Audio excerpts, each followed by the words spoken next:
Essas aulas, como de sempre, eu vou disponibilizá-las ela no Moodle, né? Vou gravar, eu espero ela se fazer, editar e coloco no Moodle. Bom, mais uma vez, então, sejam todos muito bem-vindos. Apareceu aqui agora o Gustavo também. Cálculo 4, basicamente, são equações diferenciais. Existem vários tipos de equações diferenciais. As fáceis, as médias e as difíceis. Que bom se fosse assim. Hoje nós vamos ter uma introdução às equações diferenciais, que são naturalmente as mais fáceis. E ao longo de toda a disciplina nós vamos só trabalhar com equações diferenciais. Técnicas de resolvê-las, mas acima de tudo, o meu objetivo é entender as equações diferenciais. O que elas significam, como elas modelam o mundo. Se a pessoa sabe o que é uma derivada, a pessoa vai entender o que é uma equação diferencial. O que é uma derivada, se não é a velocidade de mudança de uma função, de um eixo com relação ao outro, só isso, né? Como que y varia com x, só, não tem mais nada. Né? Em termos simples, é a inclinação da curva, né? Se ela varia mais rápido ou mais lentamente. E tudo é modelado com isso, com variações. Então, comecemos aqui. Por que estudar cálculo 4? Por que estudar equações diferenciais? Nós usamos em movimentos de fluidos, em circuitos elétricos, transmissão de calor, propagação de ondas, e até na biologia.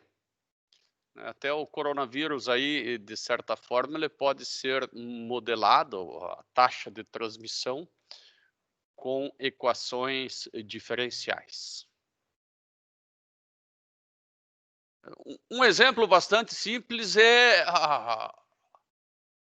eu não vou mais chamar de queda livre, porque é queda com arrasto. Na queda livre, não tem arrasto e a aceleração é igual, seja para uma pena, seja para um chumbo. A aceleração é a mesma. Mas na prática a gente sabe que não é bem assim. Uma pena vai cair bem depois do que uma bola de chumbo. Eu resolvi, né? Senão não faria sentido ter um paraquedas. Então só pula, não tem paraquedas, né? Paraquedas ele vai fazer uma força de arrasto. Neste caso, modelada como uma constante proporcional à velocidade. Claro que nessa constante aqui, além do atrito, do coeficiente de atrito constante, tem a questão da área do paraquedas. Pular com guarda-chuva é uma coisa, pular com paraquedas é outra. Então, como fazer essa modelagem? Bom, que tal começar da segunda lei de Newton? Força resultante, né, ou somatório das forças, é igual a massa vezes aceleração. Então, massa vezes aceleração, massa vezes aceleração, é igual a peso menos a força de arrasto. O peso continua sendo mg. E a força de arrasto é menos, porque ela é contrária ao sentido do peso. Nós estamos adotando, neste caso, o positivo para baixo, tá? Então, a variação de velocidade, né, a massa vezes a aceleração, que seja a força resultante é a força para baixo menos a força para cima. Você poderia escrever isso sem equações diferenciais, mas aí você teria um problemaço, que você teria duas variáveis, né? Se você faz assim, ó, massa vezes aceleração igual a mg menos γv, né? Vamos supor que a massa você tenha, né, a tua própria massa saltando, a gravidade você tenha e essa constante você tenha.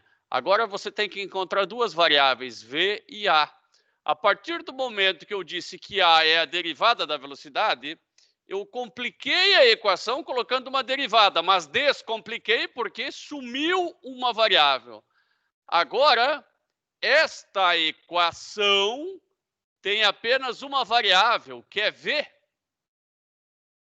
Essa variável é V. E eu consigo achar essa variável V sem fazer muita força. Na verdade, essa variável é uma função V de t. Bom, se eu substituir a massa de 10 kg, esse gama de 2 e a gravidade de 9,8, né, eu chego nessa equação aqui. Essa equação me informa que a aceleração que o objeto vai sofrer, né, isso aqui é aceleração, é a gravidade menos a velocidade sobre 5. Então, a aceleração que o corpo está sujeito vai depender da velocidade. Que louco! Será que existe algum momento em que essa aceleração seja zero, ou seja, que ele esteja caindo a velocidade constante?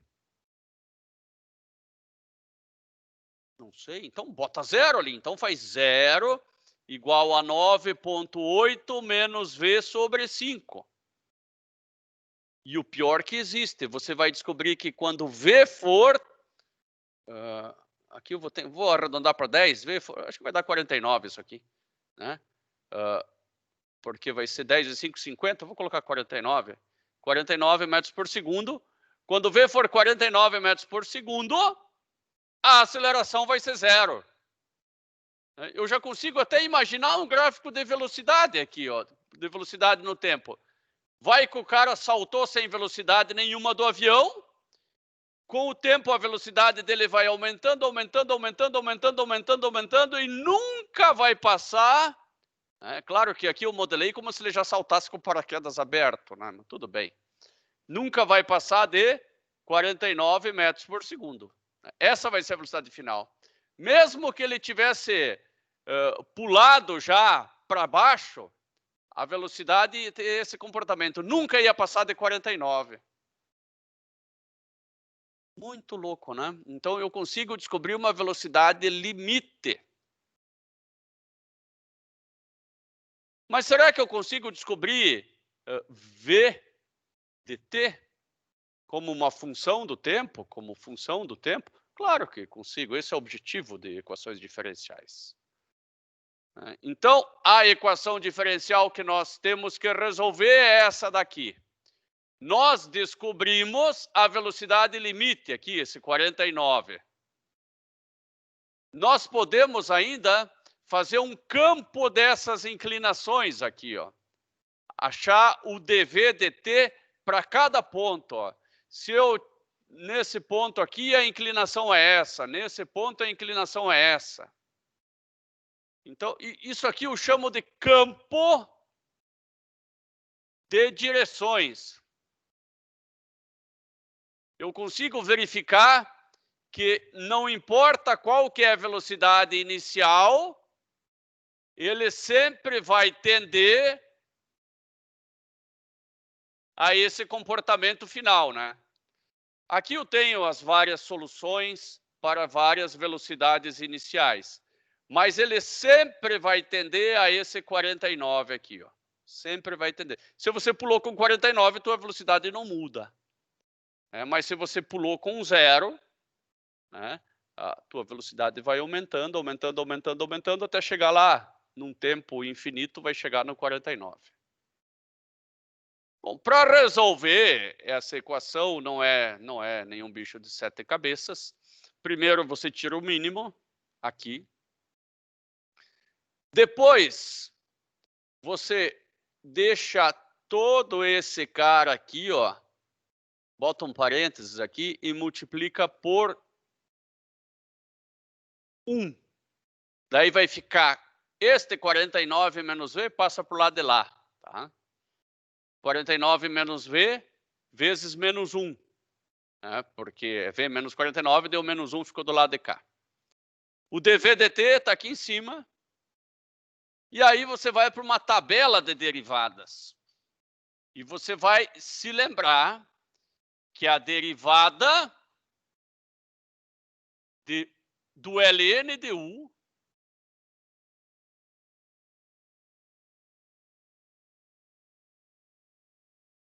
com relação a x é igual a u' dividido por u. Né? Então, aqui eu tenho v', isso aqui é v', ou que seja u', né? Esse eu chamo de u', e esse aqui eu chamo de u. Então, ln de v menos 49, que é u, né?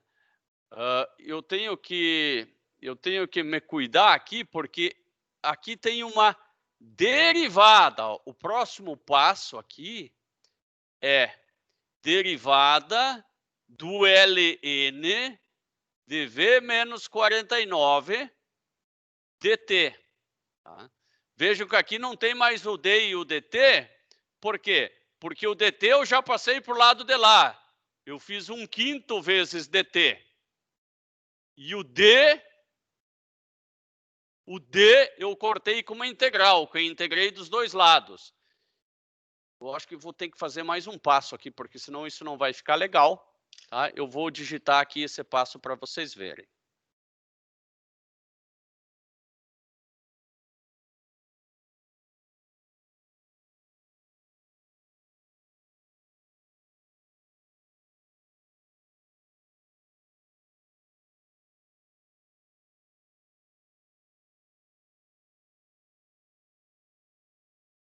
Aqui, ó.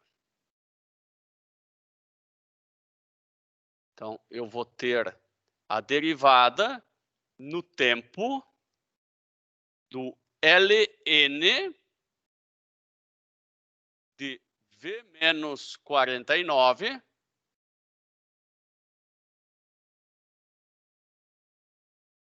igual a menos 1/5. É isso que eu tenho. Agora, eu vou passar esse dt para o lado de cá.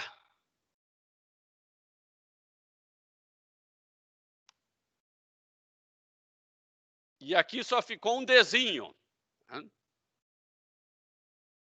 Derivada desse, né, um diferencial desse cara aqui.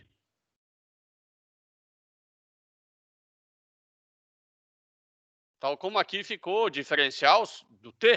Né? Não faz sentido colocar, mas poderia fazer assim. Né? Não faz muito sentido colocar isso ali. Agora, do lado de cá, eu vou integrar dos dois lados. Então, aqui eu coloco uma integral. E aqui eu coloco uma integral.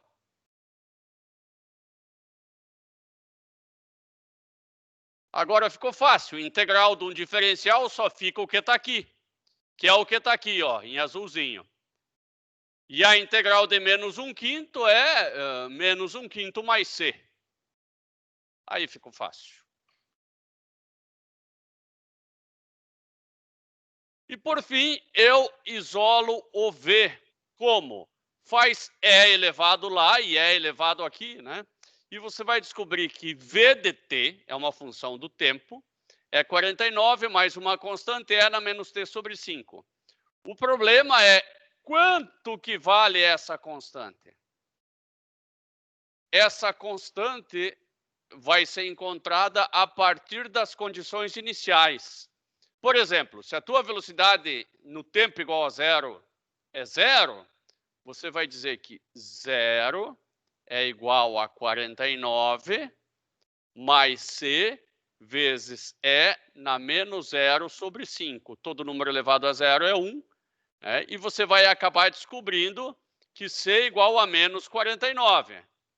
Então, se você saltou com velocidade nula, o teu v vai ser 49, que está aqui, menos 49 na menos t sobre 5.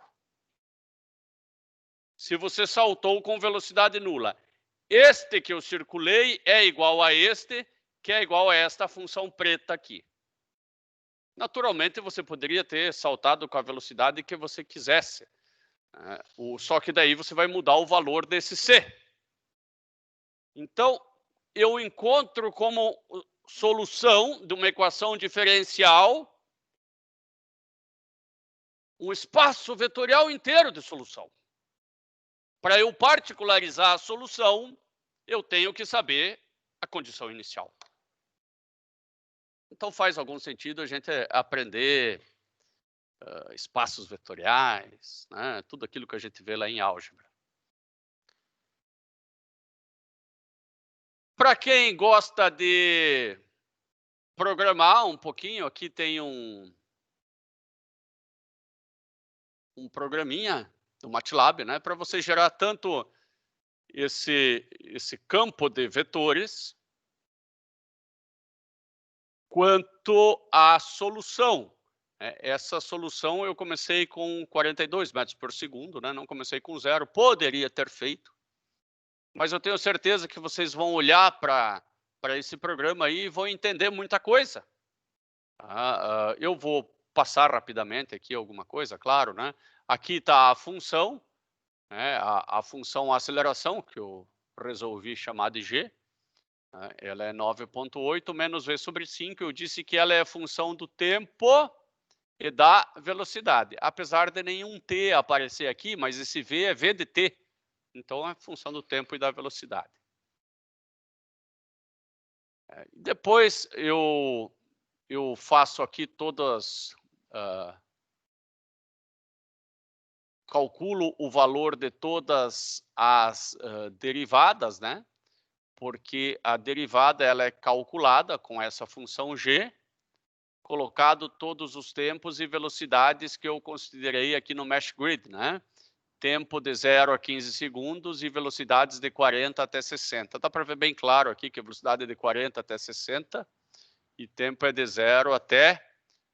lá eu fiz de 15, né? Apesar daqui apareceu 16, eu só calculei até 15. Pode ver que ele só vem até 15 aqui, ó.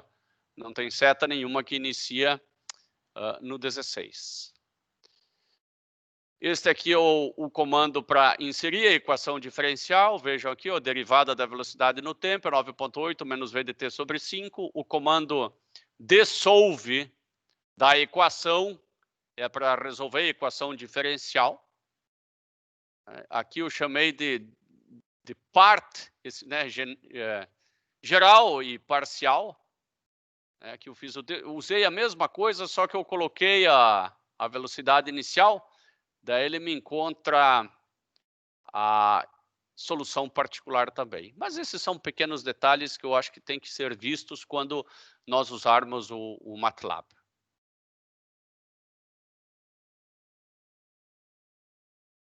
O MATLAB também permite esse tipo de programação. Vejam que legal. Aqui eu tenho o meu modelo da queda com arrasto, né? Não posso chamar isso de queda livre. Eu escrevi aqui, ó, 9,8 menos V sobre 5. Ó. 9,8 menos V sobre 5. É o que sai aqui. 9,8 menos V sobre 5. Aí eu integro e descubro a velocidade. É isso que eu fiz. Se a derivada é isso, se eu quero achar V, eu integro 1 sobre S, vocês vão descobrir em transformada de Laplace, que significa integral. Isso aqui é uma forma bem legal de se usar o MATLAB. Vamos a um exemplo agora, não de queda livre, mas sim da biologia. Então, imagine que o ratinho aqui, né, tem uma taxa de natalidade, que nós vamos chamar de R, de meio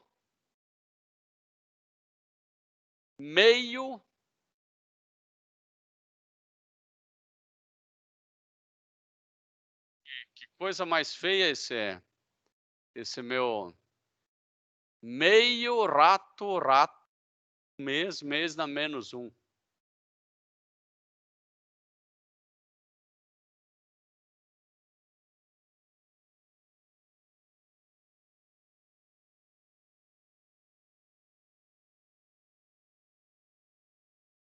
Bom, certamente aqui tem alguma coisa, essa unidade aqui está estranha, mas tem uma taxa de natalidade de meio. Meio rato por mês já me parece bom. Uma taxa de natalidade de meio rato por mês. Uma taxa de mortalidade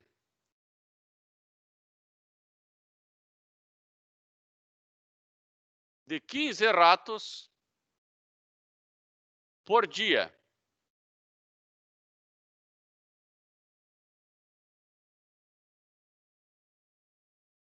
E aqui nós temos uma equação que nos dá a variação da população de ratos ao longo do tempo. O que ela nos fornece?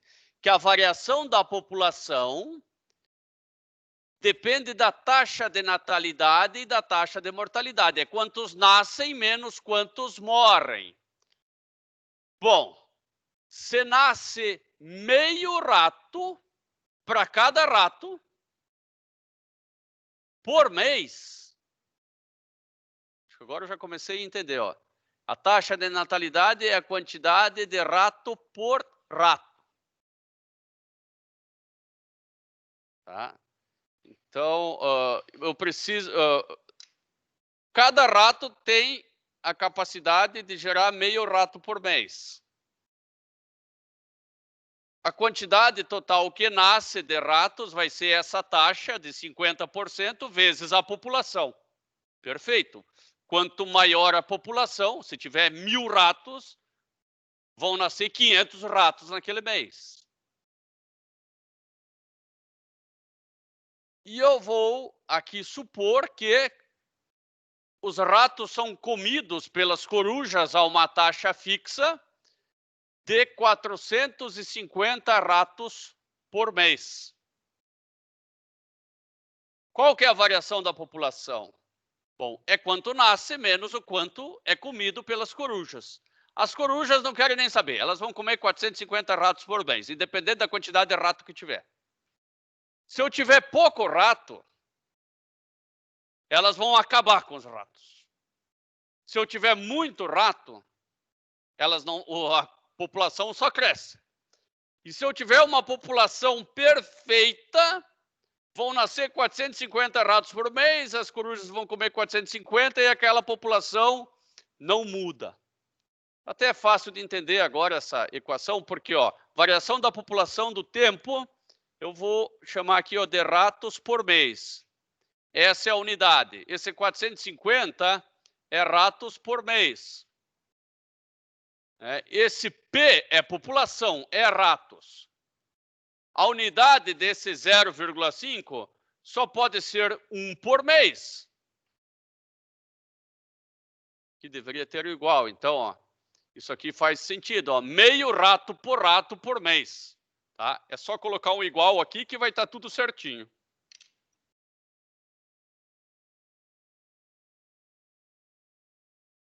Vamos colocar o igual aqui.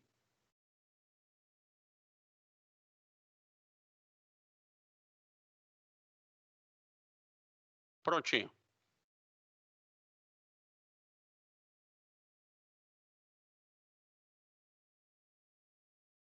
Que conclusão que a gente chega olhando para essa equação? Bom, eu vou primeiro achar a população ideal, que é a população de equilíbrio, que a população não aumenta nem diminui, ou seja, que a variação é zero. Isso vai acontecer quando 0,5 P menos 450 igual a zero, P igual a 450, vai dar 900. 900 ratos. Então, se a população de ratos for inicial, né, for de 900, a população não aumenta nem diminui, sempre ficam 900 ratinhos. Elas comem 450, nascem 450. Agora, se tiver menos que 900, uma hora a população vai acabar. Então, se tiver 900, fica assim. Se tiver menos que 900, se começar aqui embaixo, eu penso que ela vai acabar de alguma forma, ou assim, né? Imagino eu que assim. E se tiver mais, ela só vai crescer cada vez mais. porque as corujas comem apenas, não estão nem aí se tem mais comida, vão comer 450. Então, sem resolver essa equação, eu já fiz análise do resultado. Aqui nós temos apenas o gráfico das inclinações, então nós sabemos, ó, que se começar daqui, vai subir para lá. Se começar aqui, não vai ser daquele jeito que eu desenhei, vai ser de outra maneira, vai ser assim, ó. Esse é só o campo de todas as soluções. Claro que nós podemos achar a solução daquela mesma maneira lá, que a gente tira lá o ln, né, e encontra a solução. E aqui nós temos a solução de equilíbrio, a solução que a população aumenta e a solução que a população diminui. Claro que quando cair a zero não tem o que fazer, não tem como ter rato negativo. É bastante assim, de compreensão razoável essa solução aí. Agora, nós falamos como motivacional um pouquinho de algumas aplicações, né? Mas antes disso, como introdução ainda às equações diferenciais, eu gostaria de fazer alguma classificação. Elas e não são classificadas em fáceis, médias e difíceis, não. Elas são uma forma de classificá-la é em ordinárias e parciais. Ordinária aqui vem do comum, tá? Quando ela depende só do tempo. As derivadas todas são no tempo, todas são na distância. É a derivada em apenas uma variável. É o caso de muitas equações diferenciais. Elas dependem apenas de uma variável. As equações diferenciais, elas também podem depender de mais de uma variável. Aqui depende de x e do tempo. Aí nós chamamos elas não de ordinárias, e sim de parciais. Quando elas dependem de x, de y, de t, enfim, de mais uma variável, elas são parciais. Inúmeras são as aplicações de equações diferenciais parciais também. Outra forma de classificá-las, não vão ficar tonto aqui, Outra forma de classificá-las é quanto à ordem. Essa é de primeira ordem, essa é de segunda ordem e essa é de terceira ordem. É a derivada que dita a ordem, é o grau da derivada que digita a ordem da equação diferencial. Existem equações diferenciais lineares e não lineares. Como assim? Bom, a variável θ, aqui, se ela tiver ao quadrado, se ela tiver uma raiz quadrada, tiver um seno, ela não é linear. Tá? Então, sempre que... Esse é o caso aqui de uma equação diferencial não linear, porque envolve o seno de θ. Às vezes, e elas são mais difíceis de resolver, às vezes não tem nem solução analítica. Bom, para pequenos ângulos de θ, né, isso aqui é o comportamento, a modelagem de uma massa num pêndulo. Para pequenos ângulos, nós podemos aproximar seno de θ por θ, né, entre 0,4 e 0, menos e mais 0,4 radianos. Essa aproximação pode ser válida. Aí você transforma essa equação ali nessa equação. Essa aqui é linear. Mas ela só vai funcionar para ângulos em torno de mais ou menos 0,4 radianos. Para ter uma ideia, o 90 graus é 1,5. Então, algo até em torno de 30 graus, porque se fosse 0,5, seria 30 graus. Então, 20 graus. Até 20 graus é uma aproximação bastante válida.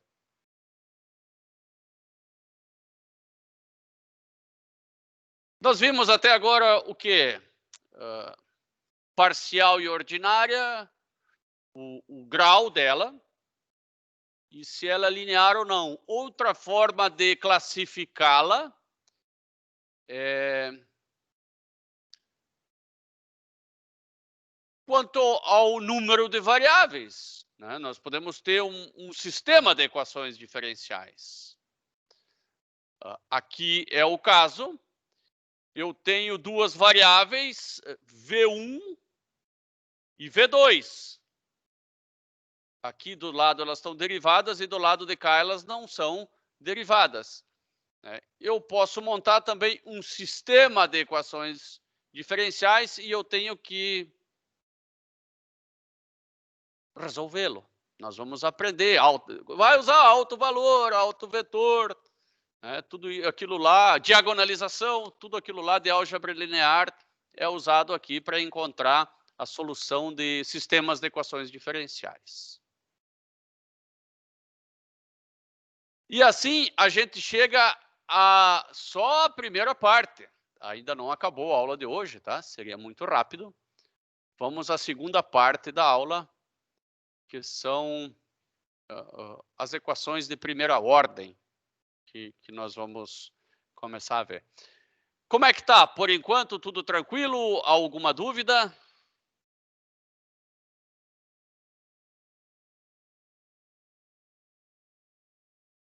Aqui, Luiz Eduardo. Em todos os casos, vamos linearizar as equações? Não, não. Em muitos casos, sim. Em alguns casos, não vai dar. E quem é que vai te dizer quando dá e quando não dá? Infelizmente, vai ter que ser você mesmo. Você vai ter que fazer a análise física do problema e ver, aqui eu vou trabalhar com ângulos pequenos, vai dar para linearizar. Aqui não é garantido, não posso linearizar, eu vou ter que dar meus pulos para resolver isso aqui por algum outro método. Tá? Mas não é de saída fácil, sempre lineariza. É só nós vamos ter que verificar, né, com uma análise física se é possível linearizar ou não.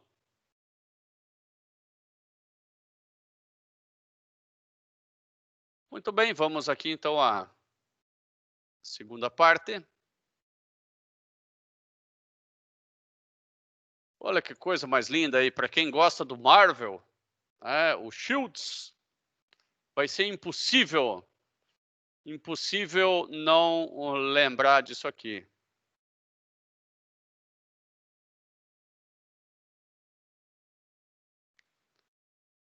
Esses são os principais métodos de solução de equações diferenciais ordinárias. Tá? Então, nós temos equações separáveis, homogêneas, com fator integrante, só que aqui está em inglês, né? Exata, linear, direta e substituição. Nós vamos ter que, certamente eu vou dar um trabalhinho aqui pedindo para me dar um exemplo de cada. Por vezes, uma equação só pode usar quase todos os métodos aí. A forma de uma equação diferencial é esta daqui, ó. Esta é a forma geral de uma equação diferencial. Derivada e empurra tudo para o outro lado. É tal como aquela da queda livre. Outra forma de representar uma equação diferencial é essa daqui. Tudo que depende do y para o lado de cá, tudo que depende do x ou do tempo para o lado de lá.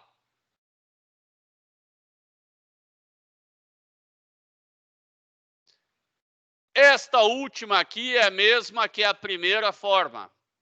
É a mesma. É na verdade, uma combinação dessas duas. Isso aqui não é nada assim tão... É algo que vai ser tão trivial, né, que não é algo que vocês tenham que se assustar agora, tá? Uma forma de representar, outra forma, o negócio é que tem uma derivada. Né? Uma equação diferencial tem um sinal de igual e uma derivada. Vamos começar aqui com as separáveis. Separável, como o nome diz, você separa y com y, t com t, né? Cada um no seu quadrado. Então, eu vou pegar esta equação aqui, onde a e b são constantes. Era o nosso caso lá de dv dt, né? Nós tínhamos antes dv dt igual a 9,8 menos v sobre 5. O que nós fizemos foi colocar o dv dt para cá, né? Isso daqui tudo, né, foi passado para o lado de lá, só que antes de passar para o lado de lá, você vai ter que trabalhar um pouquinho mais. Né? Eu vou trabalhar isso aqui do lado para isso não ficar tão obscuro. Você vai ter que dizer que dy dt igual a menos a, que multiplica y, mais b sobre a. Porque isso aqui vai ficar menos AY, eu vou ter que colocar um menos A aqui embaixo, então aqui vai ficar menos. Tá? Menos AY mais B. Daí você passa esse aqui para o lado de lá, que está aqui, ó. Esse aqui para o lado de cá. Esse você sabe que vai ir para a integral, que vai ir para o ln, e que você finalmente encontra a solução aqui. Essa é a solução. C1 é na menos AT mais B sobre A, né? Onde B e A são essas constantes aqui, né? Bom, por que eu chamei ela de separável? Porque eu deixei tudo que é Y para um lado, aqui não tem nem T, mas eu deixaria tudo que tem T para o outro, né? Eu consegui separar. Essa aqui em que o t não aparece também é chamada de equação autônoma. Ela nem está aqui nessas classificações. Tá? Porque ela é separável. Toda autônoma é separável.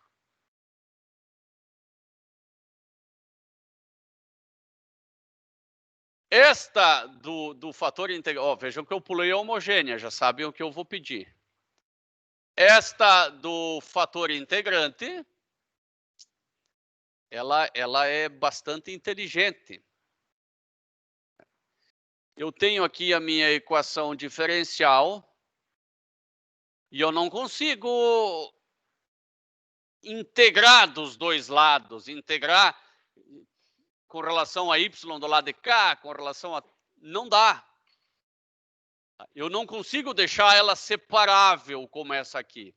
Essa aqui ficou fácil, ó. Eu deixei tudo aqui e integrei dos dois lados. Moleza? Essa aqui não é tão moleza. Aí o cidadão pensa, e se eu multiplicasse por uma função dos dois lados, né? Eu multiplico pelo mesmo mi dt dos dois lados, do lado de cá e do lado de lá.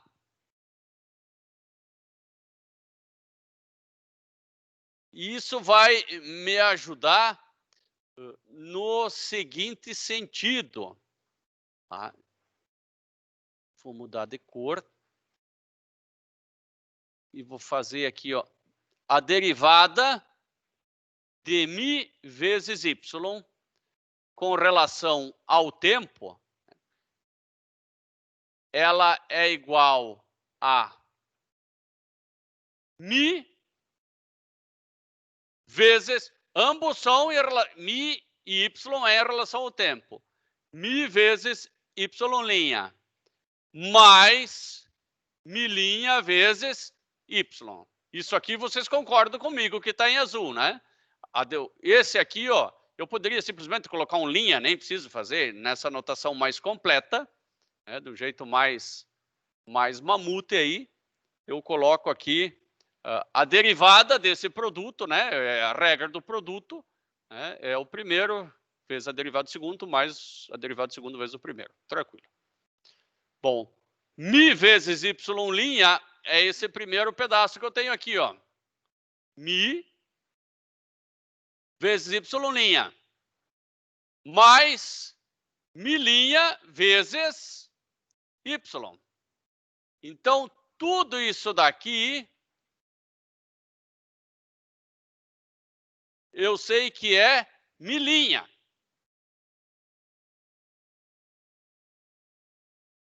Aí eu tenho que resolver outra equação diferencial, né? Resolver uma equação diferencial para resolver outra. Milinha é igual a meio de mi, que é esse cara aqui. Agora, esse eu sei a solução, né? Porque eu vou ficar milinha sobre mi igual a 1 meio, né? O que é que derivado da ele mesma é, né? Então, eu sei que milinha é igual a uma constante, que eu posso chamar de K, é na T sobre 2. Tá? Se você substituir aqui, ó, você vai ter K vezes 1 meio vezes E na T sobre 2, dividido por K vezes E na T sobre 2. Corta esses dois, que vai dar 1 meio. Fechou? Tá? Então, eu não descobri milinha, descobri mi. Desculpe, milinha é só derivar. Eu descobri o valor de mi. No lugar do mi, eu vou colocar K vezes E na T sobre 2. Não faz sentido eu colocar o K, né? Olha o mi aqui, é o mesmo mi que está aqui. Eu não vou colocar o K, porque o K eu vou cortar todos entre si. Daí você vai dizer, mas não pode cortar o mi também? Claro que pode, mas daí tu vai voltar na primeira equação. Então coloca o mi. É claro que eu posso cortar todos esses E na T sobre 2. Mas a grande vantagem é aquela sacada lá da multiplicação. Eu sei que esses dois aqui, na verdade, é o produto de mi por y. Então, a derivada desse produto é igual ao que está do lado de lá. Né? Esse vezes esse vai dar esse daqui, ó.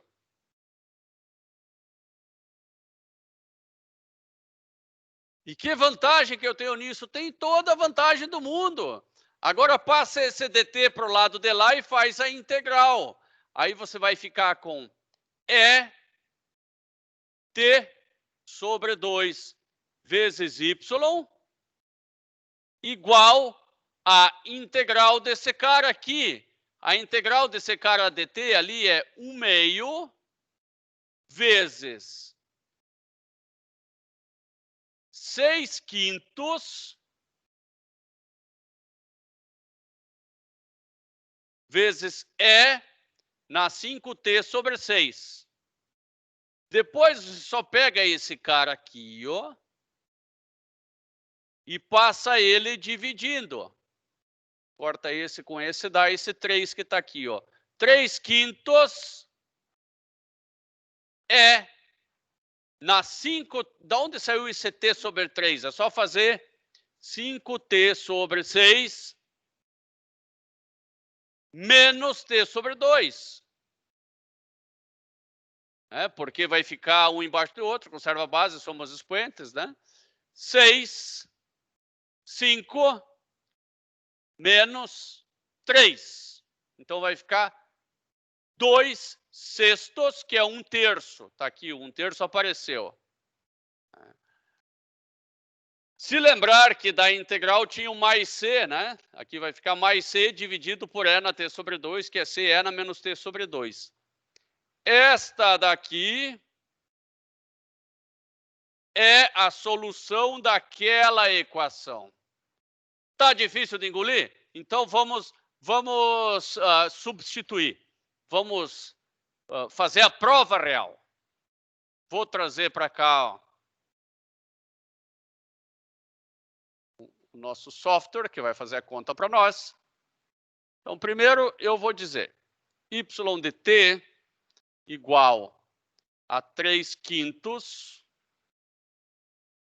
vezes E elevado na t sobre 3 Aqui eu vou colocar mais uma constante. Eu vou colocar C, simplesmente C. C vezes E elevado na menos T sobre 2. Poderia colocar zero também, uma vez que é uma constante. Vou achar a derivada de y. Derivada de y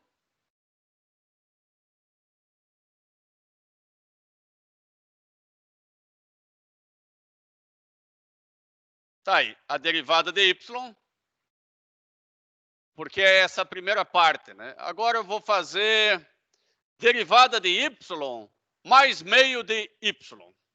Tá? Derivada, vou fazer até desse jeito aqui, ó. Colocar a equação diferencial inteira. Né? Derivada de y mais meio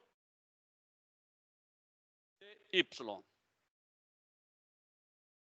Poderia ter simplificado para nós, né?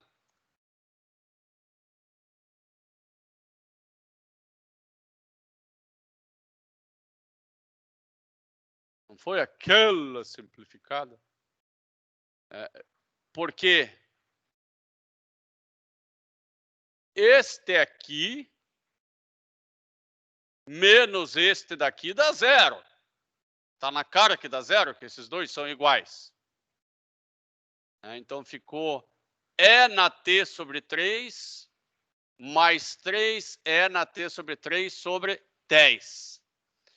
Eu vou fazer essa soma aqui, ó, porque essa soma aqui vai ter que dar igual a 1 meio de E na T sobre 3. É só fazer 1/5 mais 3 décimos. Vamos fazer aqui. 1 dividido por 5 mais 3 dividido por 10. Que deu o 1 meio, né? 1/5 mais 3 décimos. Não sei por que ele não simplificou mais aqui. O que a gente pode fazer é, no lugar desse C, coloca uma outra letra, ele deve estar considerando a velocidade da luz. Vamos ver se com K calha com a constante de Planck. Vamos colocar J. J ele vai achar que é número complexo. Tá, T, pronto. Aí não aceita. Bom, então coloca o número. Coloca 2. Também não fez a subtração. Mas ficou claro que a coisa funcionou. Faz o seguinte, coloca 0, que daí ele há de fazer a... Também não faz essa simplificação aqui, ó. Que louco, né? Não fazer 1/5 mais 3 décimos, mas é isso aí. Bom, nós já comprovamos, né, que esta daqui é, de fato, a solução daquela equação diferencial. Aqui ao lado ainda, nós temos o campo de direções e a solução considerando a condição inicial, essa preta, né? A condição inicial de que em t igual a 0, o y vale 1. Mas nós poderíamos ter outras condições iniciais e assim nós teríamos outras soluções. Eu vou fazer mais devagar essa aqui para... a interpretação geométrica, ela não tem uma interpretação física. Não está modelando nada que a gente saiba, porque aqui o objetivo é o método de solução. Claro que existem equações que modelam alguma coisa e que usam esse método de solução. Bom, vamos ao campo de vetores. Então, eu vou aqui descartar. E vou fazer o campo de vetores das soluções. Essa aqui já é bem mais difícil. Vamos fazer dessa daqui. Eu vou puxar ela para cá, para eu poder olhar sempre para ela. E eu vou abrir o MATLAB aqui, que é interessante que a gente já comece a entendê-lo.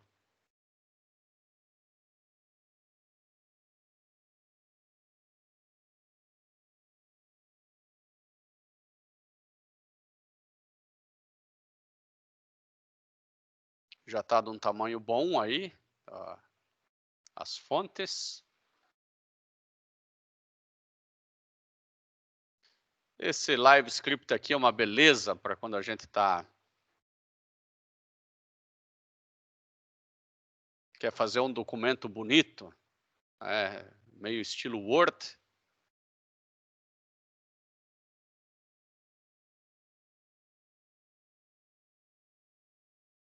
Vars, CLC.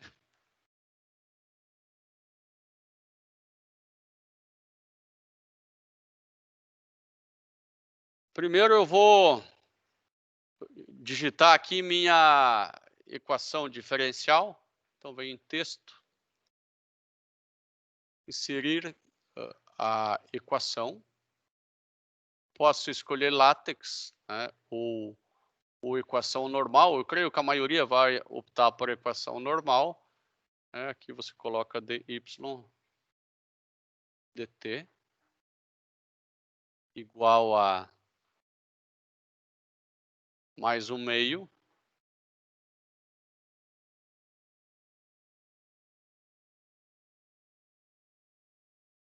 dy igual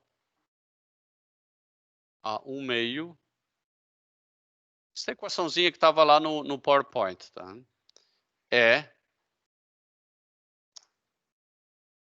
Elevado a t sobre 3. Então, aqui elevado a t sobre 3.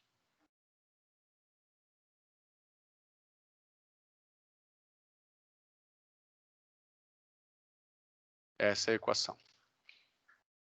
Certamente, quando digito no LaTeX, ela fica mais bonita do que isso daí. Por quê? Porque aqui ele não colocou em itálico, e o certo ali seria em itálico. Bom, frescuras à parte. Vamos criar o campo de vetores. Eu vou chamar de dy, simplesmente de dy, vai ser uma função que vai depender do y e do tempo, né, que é tudo o que está para cá. Ou chamo de dy dt, né, para ficar mais claro ainda. É igual a meio vezes y, meio, menos, né, porque ele vem para o lado de cá. Eu jogo ele para o lado de lá. Mais 1/2 vezes E elevado na t sobre 3. E tenho definido minha função inclinação. E eu tenho que fazer todas aquelas setas. Eu vou definir agora o meu tempo. Vou chamar de tt, para não ser aquele mesmo tempo. Vai ser... Vou colocar linspace entre 0 e 6 segundos. Poderia colocar 0 e 10, né? 0 e 6. E vou colocar, por experiência, 15 pontos é bom, tá? Agora eu vou fazer também o y. Fazer ele variar entre -2 e 4.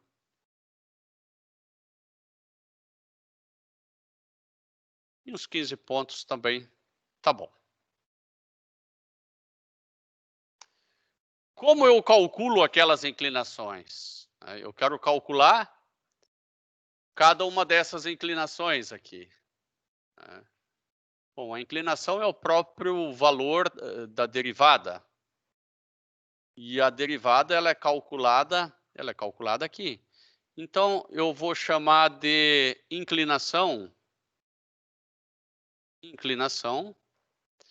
Ela vai ser o dy dt, colocados os y e os tts. Tá? Mas isso vai ser o número que vai variar de menos infinito a mais infinito. Eu quero colocar setas com um ângulo. Então, primeiro eu vou calcular o ângulo. O ângulo vai ser o arco tangente da inclinação. O arco tangente da inclinação. Agora eu consegui calcular ângulos. Vou até executar até aqui, né? Vou ver o que eu obtenho, né? Aqui em ângulos, eu consegui, ó, só que esses ângulos estão em radianos, né? 0,98, 0,36. Lembrando que isso aí deve ser uns 60 graus, porque um ângulo, um ângulo de 90 é 1,5 radiano, mais ou menos. Mas eu quero num plano todo, eu não quero só numa linha, então vou ter que usar o famoso mesh grid aqui. Eu vou ter que usar fazer isso aqui, que nem sempre é tão óbvio, né? Por quê? Porque eu quero fazer em todo o plano, então eu tenho que fazer o mesh grid.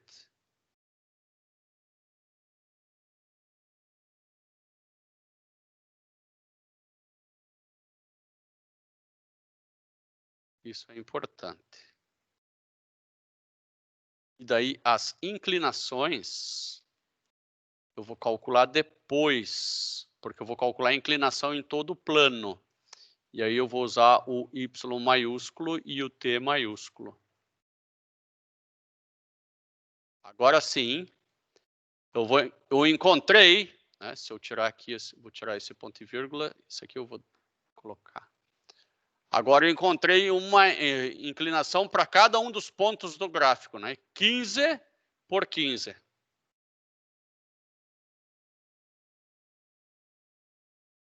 O tamanho da minha seta eu vou padronizar como 1. Se eu tenho ângulo, eu consigo achar o componente da seta em x e em y. Né? Vou chamar de U a componente em x.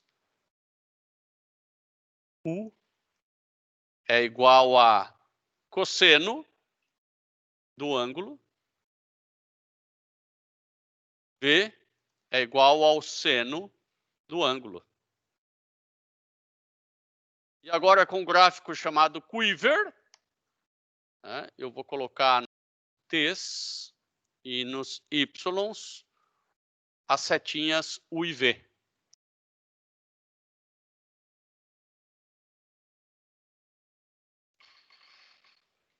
Agora aqui me aparece o meu gráfico, né, com todas as inclinações.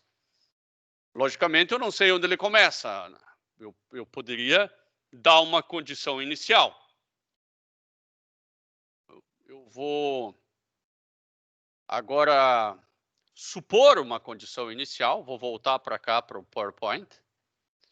Vou supor essa condição inicial aqui, que no tempo igual a 0, o y vale 1. Né? Se no tempo igual a 0, o y vale 1, no tempo igual a 0, isto aqui vale 1, isso daqui vale 1 e o y vale 1. O C vai valer 1 menos 3/5. O C vai valer 1 menos 3/5, que é o que eu vou colocar agora ali.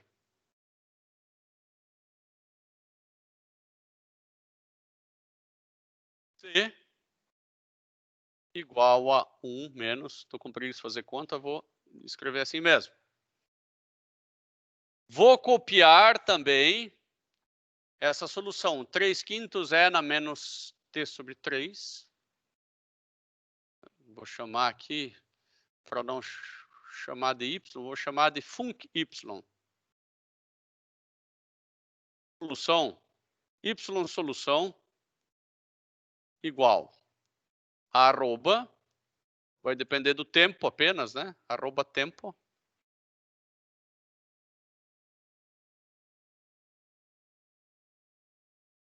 Três quintos vezes E na T sobre 3. 3 dividido por quintos vezes S na T sobre 3. Mais Czão vezes, o esquecido já esqueceu, E na menos T sobre 2.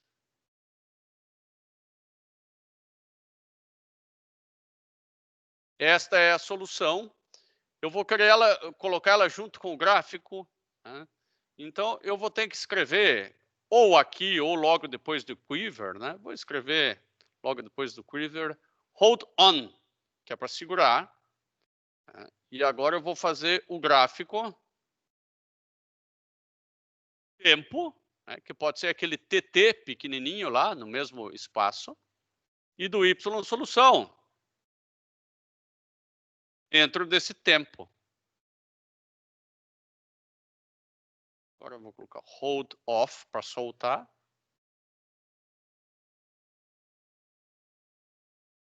E aqui aparece o gráfico da solução. Você ainda tem uma série de comandos aqui que vocês vão aprendendo devagarinho, né? Axis, né? Tight, daí ele deixa os eixos apertados. Ele dá deixa ele bem justo, né? Grid on, que é para aparecer a grade. Eu gosto muito quando aparece a grade. Você ainda pode colocar X-label. Aí você escreve aqui tempo em segundos. Y-label. Y, seja lá qual que é a unidade que isso aqui tem, vou colocar interrogação. Não sei se é metro, se é espécie, se é metro quadrado, se é... Né? E aparece aqui, né? Isso aqui você pode, naturalmente, você pode tirar daqui, copiar, colar no Word, né? Tá aqui a figurinha, né? Agora você vem aqui, copia a figura, cola no Word, faz o teu trabalho no Capricho, ou faz o teu trabalho no Capricho aqui mesmo. Como é que tá a compreensão até aqui? Tranquilo, graças a Deus. Beleza. Beleza. Bom, nós aprendemos, além do fator integrante, o que é o fator integrante? O fator integrante, ele é um golpe de mestre.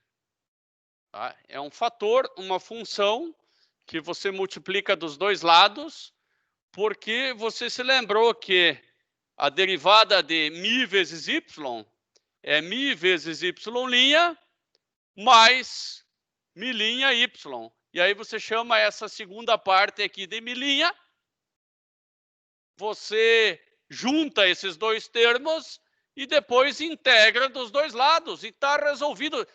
Você bota o fator integrante para tornar separável. É uma maravilha. Tá? É uma sacada espetacular.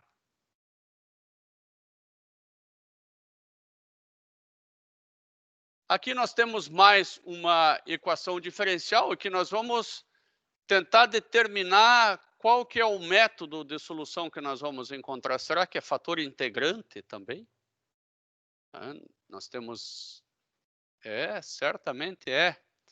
Nós não conseguimos resolver, separar essas duas. Aqui você luta um pouquinho, eu vou deixar vocês lutarem com calma, tá? Mas você, certamente, se usar o fator integrante, você já sabe que μ' é isso aqui. Se μ' é isso aqui, você descobre o μ. Descobre o μ, daí você já sabe que o μ vale t ao quadrado, né? Passa a integral, tornou ela separável e acha a solução. Perceba que da definição da equação diferencial foi dito, ó, t não pode ser zero. T não pode ser zero. Dependendo da condição inicial, que não vai ser em t igual a zero, tá? Vai ser em t igual a 1 ou t igual a menos 1, né? Você vai encontrar uma dessas soluções aqui. Vejam que as soluções elas mudam completamente, né? Se você der isso aqui como uma condição, passar por esse ponto, a solução é essa, né? Ela vem para o negativo, mas há casos em que a solução nem tem como vir por negativo, se você desse essa aqui como condição para determinar a tua constante. Claro que essas aqui são equações didáticas, né? mas é importante analisar, né, todos esses aspectos relacionados à condição inicial, a que tipo de solução que pode te levar. Você pode estar criando uma bomba sem saber, né? Então, é muito importante essa análise. Aqui é um zoom da mesma solução.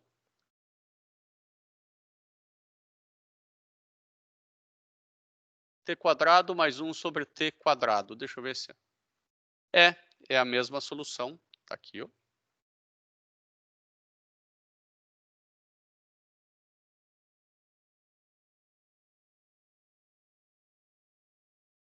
Existe um caso só que vai funcionar em t igual a 0, a condição inicial. Só vai ter uma solução, né? Qual solução vai ser? Quando c for 0. Só quando c for 0, claro, que daí essa solução vai ser viável, né? E vai ser esta parábola aqui. Aqui tem o programa que vocês podem simplesmente copiar e colar e entender como ele funciona em casa. Por hoje eu vou ficar por aqui, tá? Nós vimos que essa disciplina vai ser equações diferenciais. Nós vimos que equações diferenciais servem para modelos, vimos alguns modelos simples. Nós vimos as classificações de equações diferenciais. E iniciamos as técnicas de soluções de equações diferenciais, que são os shields. Separáveis e fator integrante nós já vimos. Eu vou deixar lá no Moodle um trabalhinho que é encontrar dois exemplos, um de cada tipo. Esse não vale esse e não vale esse. Eu vou deixar lá bem claro, eu vou querer um exemplo de homogênea e um exemplo de substituição. Vou colocar isso lá no Moodle. Com café vai é boa, Pacheco. Bom, meus caros, é isso aí. Alguma dúvida, eu estou aqui à disposição para tirar, né? E façam contato pelo WhatsApp, que eu coloquei lá no Moodle o grupo para vocês se auto-adicionarem via link, né? E as aulas vão ser sempre aqui no Teams. Se não tem dúvidas, né? Um abração a todos, né? E até mais. Tchau, tchau. Ok, professor, valeu.